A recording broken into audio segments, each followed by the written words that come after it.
Hello, you guys. Hi. Um, Good morning. Buenos dias for those of you who are Hispanic. I hope that you guys are having a blessed and a productive start to your morning as we move into the afternoon, and hopefully you're prepared for lunch.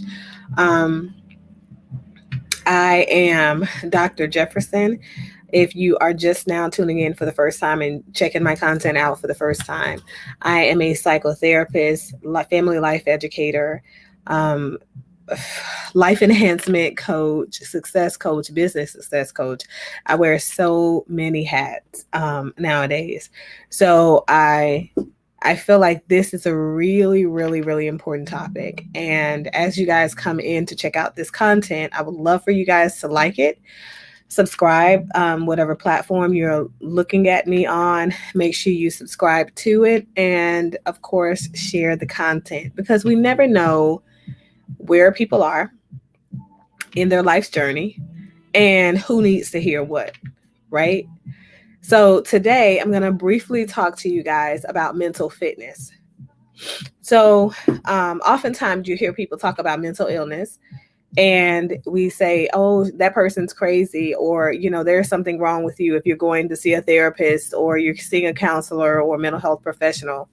I think that there are all sorts of stigmas associated with getting the help that we need to remain calibrated.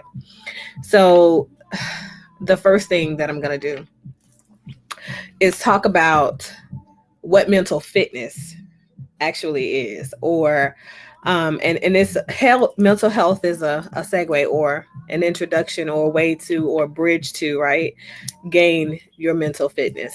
I made myself some notes. So the way that I define mental fitness is a means of navigating difficult moments in life that bring a high degree of distress into our life appropriately, right? So gauging the distresses that we are presented with in an appropriate manner. And when we look at appropriation, essentially that means not firing off, infringing upon other people's innate right to believe what they believe in, to do what they do, and operate how they operate, not behaving in a controlling manner where we're trying to take over another person's life or their narrative and make their narrative fit ours. Not pushing on to other people things that make them feel extremely uncomfortable in the space where they are, dedicated to living, and things like that. So us keeping ourselves in check enough to where we recognize we're not in control of another person's perspective. We can only try our best to be in control of our own lives and our own perspectives, right? So being mentally fit does not mean that we are without arguments, that we are without distress. It doesn't mean that we are without being knocked off kilter every once in a while. Okay. It means a continual process of being able to gauge the distress that we may find ourselves in, or hostile situations that we may find ourselves in a meaningful manner. And so, let's see what I wrote down here for some notes. Some of the tips that I put towards achieving and maintaining mental fitness are to remain calm and reflective, because that's some of the things that we find ourselves doing when we have gained autonomy or mental fitness. So we find ourselves engaged in these distressful moments. It's really important to remain calm, because the calmness does something to our amygdala. And your amygdala are the two organs that are in the back or midsection of the back of your brain. And so they're responsible for hostility or distress management, right? It's kind of like a gas gauge. That's the way I typically explain it to people. So a gas gauge is at F, it's full, the tank is full, it's on high. Actually, it's pretty functional. Most people don't want to drive their car if it's not on full. But in the case of your brain's calibration of the amygdala, you want to make sure that you remain kind of at the HalfLife. So it's about having a perfect balance or stability, right?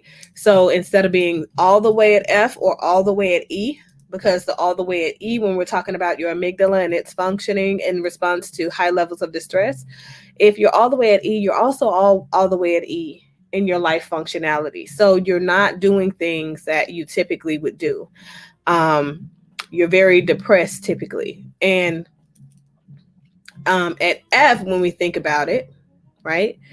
On the alternative side or alternative end to being disengaged on E, on F, typically people are extremely goal oriented, borderline psychopath, right? No, that's how people think about it. They're like, oh, they're crazy. They're just going at. So your arguments and hostility and your level of engagement is typically very high. And so it's like your fight or flight response, right? The flee would be that E, and the fight part would be at the top, right? Where you're F, full. And so your arguments aren't productive because you're not in a space where you're calm and you're able to receive the person and process them like you need to, right? Because your hippocampus cannot function if your reptilian brain is now activated, and you're in fight or flight. So that's what you got to look at. If I'm at E or F, my reptilian brain or automatic response system of fight or flight is activated, and I'm no longer able to gauge the conversation with cognitive awareness. So I can't soak in what a person is saying if I'm hostile or I'm disengaged. And so that's what I want you to think about. Okay. So the key to remaining calm and reflective is to enter into arguments, because arguments are a very healthy component to us, achieving autonomy and coming into a place where we can accept who we are, and also a place where we can accept who other people are, right? So to go back to that point, the way that we do that is to simply remain curious. And when we feel ourselves being triggered into hostility, right, or where we're emotionally shut down or cut off from other people, when you see that coming, because I always talk about cognizant awareness. So being aware of something that is happening to you, right? Being aware of the things that typically put you in these spaces where you're no longer rational and you're behaving erratically and things like that. And just, you have no room for an explanation to come towards you, right? Or in your life space. The key to that is being curious, keeping yourself in the space of curiosity. So you're curious as to how you got here, for one, and you're curious as to what that person is getting from you that's creating this hostile environment where you guys are communicating or dealing with each other. Because a lot of times, people just ignore the issues and the issues will stack up, right? And as a result of the issues stacking up, people become emotionally more hostile in the way that they communicate, without the overt messages. So the covert communication can look like a person is being condescending or passive aggressive and things like that. So remaining curious and driven by insight. So you're curious and your outcome goal is to know a thing, to understand a thing. And so when I say listening to understand is the idea of where you want to go, right? You just want to understand how you got there, what that person is trying to convey in their message to you. And more importantly, what you're trying to convey in your message to them. Like, why is it important for you to be heard in this moment? Because the other piece is sometimes we have to be emotionally healthy enough and mature enough to walk away and then return to the conversation another time, because sometimes we know that the other person is not where we are. And we know that we need to give time in order for us to be in a place where we can actually reflect and allow the hippocampus to come in and do its job and process the information that's being rendered. So that's that part. So the other piece is, the third tip is to cognizantly be cognizant of your emotional processes. And that's your hippocampus is functioning, right? So to be aware of what emotions are being triggered in this conversation to put you in a place where you're no longer able to communicate or convey the message you intended to convey. And then figure out, what am I feeling underneath? What's motivating this hostility? What specifically has triggered me to make me feel this emotion? Because your emotions, your feelings, and your thoughts are separate things that happen in the brain. Okay. And that's a whole nother video. But just be aware that there may be something else underneath here that the surface stuff really has nothing to do with. And as a result, be ready and willing to walk away and come back at a time where you're now able to navigate that conversation in a place of from a place of understanding, by way of your curiosity. Um, the other piece is cut off perceptually negative energy, right? So people impact our lives in different ways. And a lot of folks say a person will only do what you allow them to do. On a continuous basis, that's true. But initially, if this is a new person that you're meeting, it's possible that they might try any and everything. And you never know what personality characteristic that person encompasses and what motivates them and moves them, right? In conversation or their interactions with other people. So at the end of the day, folks will sometimes do to you what you've already disapproved of folks doing to you, because they got to find out where you are, right? So you got to learn how to cut off negative energy ties, because you don't need that type of energy in your life. And they will understand that the way they came at you was the reason you cut them off. And oftentimes they'll return with a different level of energy, right? Because now you're teaching them how to treat you. So in other times, we find ourselves stuck in situations and relationships where the people that we are regularly allowing to be a part of our inner circle, right, are very negative to our perceptions and our operations in our environments. We have to be very honest about that. Sometimes your sister, your cousin, your friend, your mom, your dad, whomever, doesn't have the right kind of energy to keep you calibrated. And so it's really important for you to recognize when that is an issue for you. And what needs to happen is, just like you taught them it was okay for them to treat you and mold and shape you in the way that they have, walk away and then come back at a time where you can convey that message that, you know what, mom, you know what, dad, you know what, cousin, when we are around one another, I recognize that I see a different version of me, that I'm now no longer in the space and energy where I approve of that version of me being who I am in that moment, because now I'm emotionally matured out of that space due to my growth, right? So when you revisit that energy space with them and you have now a more expanded view and curiosity that's grounded in the same level of understanding, just trying to understand, why is it that you treat me or you deal with me or you encourage these types of behaviors in me, right? Now you're only trying to understand how and what has been done on your part or hasn't been done on your part that made them feel like that was okay, right? So that's that part. The other piece is this. Be aware of what you're doing to your brain. Your brain is your centralized processor for all things you. So if you are smoking or vaping and inhaling for very long periods of time and then, swallowing that stuff down and allowing that to be processed inside of your blood system, it's going back to your brain and it is doing something to it. A lack of oxygenation, free flowing on a continuous basis inside of your brain reduces your capacity to be rational in situations, to listen from a place of curiosity so that you can understand people.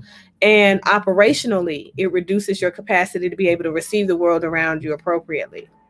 It skews your perceptions. That's why we say when people are under the influence of drugs, they cannot make rational decisions, right? And so I need you to understand that your brain is a really important organ, muscle, tissue, whatever you want to refer to it, because it's all of those things in one. Think about conditioning elements. Think about the way that you treat your shoes, your clothes, those other things that you value in life, your children, if you have children, your dog, your pets, cats, if you have cats and other pets and things like that. Think about the maintenance that you do on a regular basis, because it shows that you value these things in your life. I want you to value your brain in the same way. Give yourself all of your omega-3s. Make sure you're giving yourself all of your B vitamins that are essential to your brain's composition and functioning at maximum capacity. Give yourself the magnesium that you need so your brain operates at maximum capacity. And more importantly, listen from a place where you're attending and you're trying to really understand the people that you've allowed to be a part of your journey. Okay, so these are my tips as to how you guys achieve mental fitness, mental wellness. Let me encourage you guys to destigmatize getting the help that you need. There are all types of services out there. And just because a person says you're crazy or you're unstable or you're off your rocker or whatever, it doesn't mean that you can't improve your level of functioning in the various domains in which those people see you. Okay, stay here for you and not for someone else. Be here in your experience for you and what you can better understand and better gauge about you, not only today, but all of the days to come. So, with that being said, I hope that you guys are well. I hope that you guys, if you are not well, now make a conscientious decision to get the help that you need. If you feel like you're a person who is constantly in distress and you can't identify what's going on with you, oftentimes you just might need to see a mental health therapist. So a therapist is a person who really digs deep and gets underneath the things that are there, motivating your thoughts, your feelings, and your behaviors. If you feel like you're a person who is kind of really sure about what's going on and why these symptoms are presenting how they are, you might be a person who qualifies for and are in need of the services of a counselor.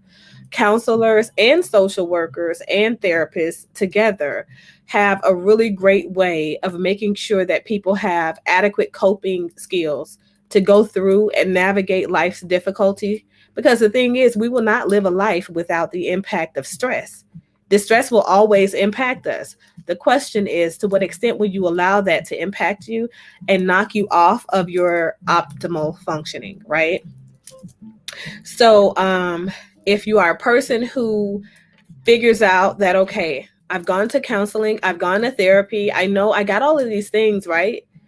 Or even has been really introspective. I've done a lot of self-exploration and I've identified this, that, or the third in me. And you just really you struggle with putting things into action. You might be a very viable candidate for coaching, because coaching is when a person is helping you by way of holding your hand and going through those experiences with you one step at a time as they're preparing you for each step and explaining that to you to reduce some of the anxiety around moving into those other avenues of life. So I hope that I've been helpful. And for those of you who are tuning in late, go back and rewind this thing and play it from the beginning. And I encourage you guys to like it, share it, subscribe to the content if you saw it from somebody else's share, and continue to put this out there. Let's have a conversation about being mentally fit, because there are lots of things that you can do to recalibrate your energy, lots of ways for you to increase the oxygenation in your brain, and also think about your brain and your body as interdependent of one another.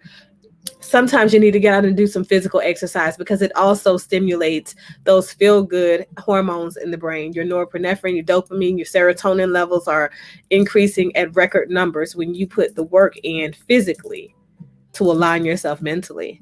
So with that being said, that's all I got, you guys. Take care of one another and please make good choices. Be impactful in the community that you are part of. That's all I got. Later.